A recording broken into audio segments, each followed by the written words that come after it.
दोस्तों, इतिहास में जौहर की गाथाएं भरी पड़ी हैं। ऐसा ही एक जौहर हुआ था आज से तकरीबन 720 साल पहले। यह वो दौर था जब दिल्ली की सल्तनत पर अलाउद्दीन खिलजी का कब्जा था। ऐसा कहा जाता है कि जब खिलजी ने चित्तौड़गढ़ किले पर जीत हासिल की तो रानी पद्मिनी ने हजारों छत्राणियों के साथ जौहर कुंड में छलांग लगाकर आत्मदाह कर लिया था।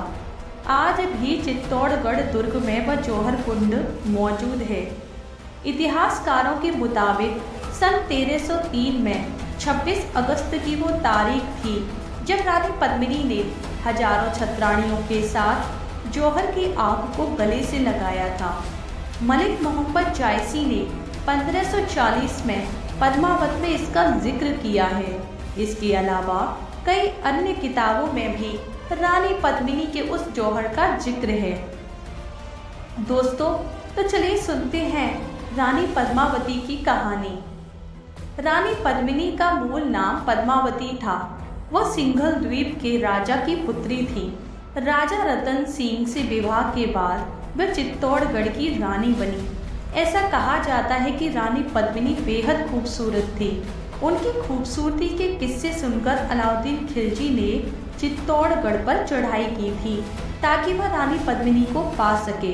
हालांकि इतिहासकारों में इस तथ्य को लेकर काफ़ी मतभेद भी हैं। इतिहासकार डॉक्टर गोपीनाथ शर्मा के मुताबिक खिलजी के आक्रमण का प्रमुख कारण रानी पद्मिनी नहीं बल्कि चित्तौड़गढ़ का किला था, क्योंकि इस किले की व्यापारिक महत्ता बहुत ज़्यादा थी। गुजरात, मालवा, मध्य प्रदेश, सिंध आदि के रास्ते चित्तौड़गढ़ से ही होकर निकलते थे। जबकि दूसरे इतिहासकारों के अनुसार लिखा गया है कि रानी पद्मिनी का मूल नाम पद्मावती था। वह सिंघल द्वीप की राजा गंधर्वसेन और रानी चंपावती की पुत्री थी। ऐसा कहा जाता है कि वीरांगना होने के साथ साथ रानी पद्मावती बेहद ही खूबसूरत थी। पद्मावती के पिता ने रिवाज के अनुसार उनका स्वयंवर आयोजित किया और इस स्वयंवर में उन्होंने सभी हिंदू राजाओं और राजपूतों को बुलवाया। राजा रतन सिंह भी पहले से ही अपनी एक पत्नी नागमती होने के बावजूद स्वयंवर में आए। रतन सिंह ने स्वयंवर जीता और पद्मावती से विवाह किया। विवाह के बाद पद्मावती के साथ वे वापस चित्तौड़गढ़ को लौट आए। इस तरह रानी पद्मावती का विवाह चित्तौड़गढ़ के राजा रतन सिंह से संपन्न हुआ। राजा रतन सिंह से विवाह के बाद रानी चित्तौड़गढ़ की रानी बन गई। राजा रतन सिंह और रानी पद्मावती का वैवाहिक जीवन बहुत ही खुशहाल चल रहा था कि तभी चित्तौड़गढ़ के राजा रतन सिंह के दरबार में उनके पुरोहित राघव चेतन को असत्य भाषण और देशद्रोह के आरोप में देश से निकाला किया गया। वहां से भगाए जाने के बाद राघव चेतन ने दिल्ली जाकर अलाउद्दीन खिलजी के दरबार में शरण ले ली थी और धीरे धीरे वह सुल्तान के काफ़ी करीब हो गया था।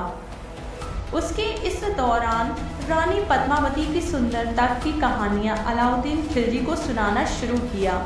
रानी के बारे में सुनकर सुल्तान उसे देखने के लिए बेकरार हो गया। इसके बाद वह एक दिन अपने सैनिकों को साथ लेकर चित्तौड़गढ़ के लिए प्रस्थान कर दिया। चित्तौड़गढ़ पहुंचकर अलाउद्दीन खिलजी ने सैनिकों समेत चित्तौड़गढ़ किले के पास डेरा डाल दिया और राजा को संदेशा भिजवाया कि दिल्ली सल्तनत के सुल्तान रानी पद्मावती की एक झलक देखना चाहते हैं। इसके बाद वह दिल्ली वापस लौट जाएंगे। खिलजी के इस संदेश से चित्तौड़गढ़ में खलबली मच गई। राजा रतन सिंह भी असहज हो गए, क्योंकि राजपूतों की परंपरा के मुताबिक महिलाएं गैर मर्दों के सामने नहीं जा सकती थीं। लेकिन राजा रतन सिंह को इस बात की भी आशंका थी कि अगर इनकार किया गया तो सुल्तान उसके राज्य पर आक्रमण कर देगा। इसलिए अपने राज्य और प्रजा को बचाने के लिए राजा रतन सिंह ने सुल्तान का प्रस्ताव मान लिया। इधर रानी पद्मावती सुल्तान के सामने नहीं होना चाहती थी, लिहाजा शीशे का कुछ इस तरह से प्रबंध किया गया कि सुल्तान रानी की छाया उसमें देख सके। कहा जाता है कि रानी की एक झलक देखकर अलाउद्दीन खिलजी रानी पर मोहित हो गया। उसने मन ही मन तय किया कि वो रानी पद्मावती को लिए बिना अब दिल्ली नहीं लौटेगा। जब महल से सुल्तान अपने कैंप की तरफ लौट रहा था, तब राजा रतन सिंह भी उसके साथ ही थे, लेकिन छल कपट से खिलजी ने राजा रतन सिंह को बंदी बना लिया। इसके बाद महल में संदेश भिजवाया कि अगर वे लोग अपने राजा को जिंदा देखना चाहते हैं तो रानी पद्मावती को खिलजी के साथ दिल्ली जाने दिया जाए। कहा जाता है कि राजा रतन सिंह ने राज्य में 2 भरोसेमंद मंत्री थे, गोरा और बादल। इन लोगों ने योजना बनाई और सुल्तान को संदेशा भिजवाया कि रानी दिल्ली जाने को तैयार हैं। इसके अगले दिन करीब 150 पालकी में बैठकर सैनिक खिलजी के कैंप तक पहुंच गए और कहा कि पालकियों में रानी पद्मावती अपनी सेविकाओं के साथ दिल्ली कूच कर रही हैं। कैंप के पास पहुंचते ही सैनिकों ने खिलजी की सेना पर हमला कर दिया और राजा रतन सिंह को छुड़ा लिया, लेकिन खिलजी वहां से जाने को तैयार नहीं था। उसकी सेना ने चित्तौड़गढ़ जाने वाले पानी रसद की सप्लाई रोक दी। कई दिनों तक किले में लोग भूखे प्यासे रहने लगे। अंततः राजपूतों ने और राजा रतन सिंह ने तय किया कि भूखे मरने से बेहतर है कि लड़कर ही अपनी जान न्यौछावर की जाए। इसके बाद चित्तौड़गढ़ और दिल्ली सल्तनत के बीच में घनघोर युद्ध हुआ, जिसमें राजा रतन सिंह की हार तय दिख रही थी।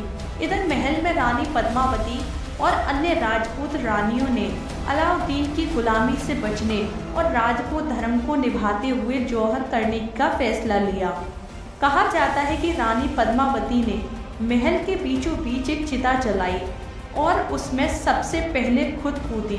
उसके बाद अन्य रानियों ने भी चिता में कूदकर अपनी जान दे दी। अंत में जब राजा रतन सिंह को मारकर जब अलाउद्दीन खिलजी किले में प्रवेश किया तो वहां उसे सिर्फ राख ही मिली, कुछ और नहीं। जिसकी चाह में उसने खून बहाए वो सब बेकार गया। चित्तौड़ की रानी पद्मावती का वर्णन जितना अधिक मलिक मोहम्मद जायसी के साहित्य में किया गया है, उतना कहीं और नहीं दिखाई देता। हिंदी साहित्य के प्रामाणिक इतिहास के मुताबिक जायसी प्रेम मार्गी सूफी संत थे। पद्मावत की रचना में उन्होंने नायक रतन सेन और नायिका पद्मिनी की प्रेम कथा के जरिए प्रेम साधना का संदेश दिया है। धन्यवाद दोस्तों।